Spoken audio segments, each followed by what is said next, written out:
ওয়ায়ুযকারু আনিন নবী সাল্লাল্লাহু আলাইহি ওয়াসাল্লাম, নবী করিম সাল্লাল্লাহু আলাইহি ওয়াসাল্লাম থেকে উল্লেখ করা হয়েছে রিওয়ায়াতে, আন্নাহু ইস্তাকা ওয়া সাইম, রোজা অবস্থায়, সিয়াম অবস্থায় রাসূলুল্লাহ সাল্লাল্লাহু আলাইহি ওয়াসাল্লাম মিসওয়াক করেছেন।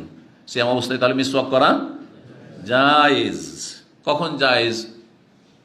শুধু নামাজের সময়গুলোতে, জোহর আসরে, না সব সময়? কেউ যদি সকালবেলা করে, সন্ধ্যাবেলা, বিকালবেলা করে।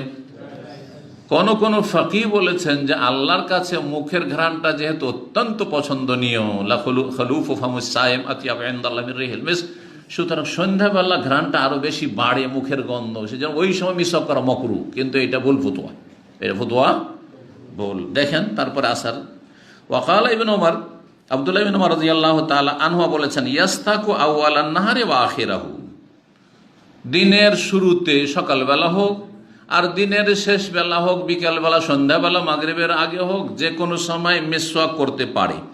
ওয়ালা ইয়াবলাউ রিকাহু, তবে মিসওয়াক করার পরে যে থুথু জমা হবে, তাতে যেহেতু মিসওয়াকের একটা স্বাদ আছে, ওটা সংমিশ্রণ ঘটেছে, সুতরাং সেটাকে গিলবে না।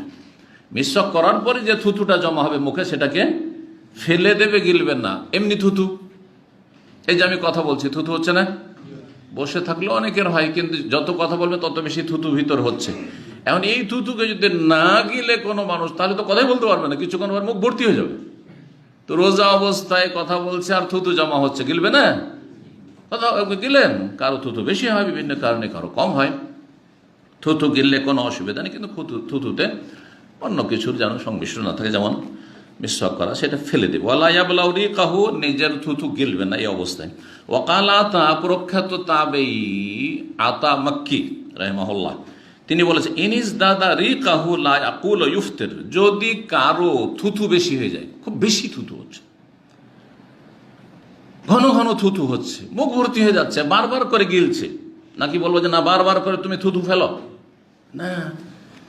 থুথু বেলা যেখানে সেখানে, এটা একটি অভদ্রতা, যেটা আমাদের ভারত বাংলাদেশের মানুষের একটি খারাপ অভ্যাস। রাগ করবেন না, যাদের খারাপ অভ্যাস আছে, খারাপ অভ্যাস সংশোধন করতে হবে। যেখানে সেখানে বলেছি, কিন্তু থুতু ফেলেন আপনি, কিন্তু জায়গা বুঝে ফেলেন।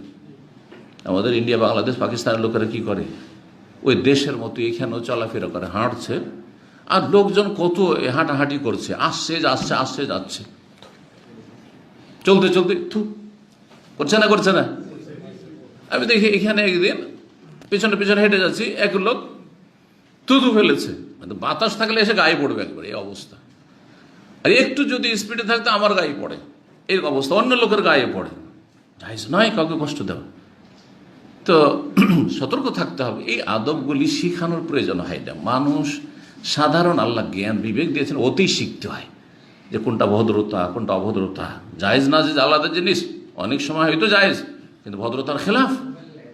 জি, তো বলছেন ইমাম আতা, ইনিস দাদা রিকাহু, যদি রোজাদারের থুথু খুব বেশি হয়ে যায়, লা আকুলু, তাহলে বলবো না যে ইফতির, তার রোজা নষ্ট হয়ে যাবে। খুব বেশি থুথু হচ্ছে আর বারবার করে গিলছে রোজা অবস্থায়, রোজা নষ্ট হবে? জি না, হবে না। ওয়াকাল ইবনে সিরিন, প্রখ্যাত তাবী মুহাম্মদ বিন সিরিন রাহমাতুল্লাহ আলাইহি বলেছেন, লা বাসা বিসওয়াকির রাতাব, তাজা কাঁচা মিসওয়াক করায় কোনো আপত্তি নেই।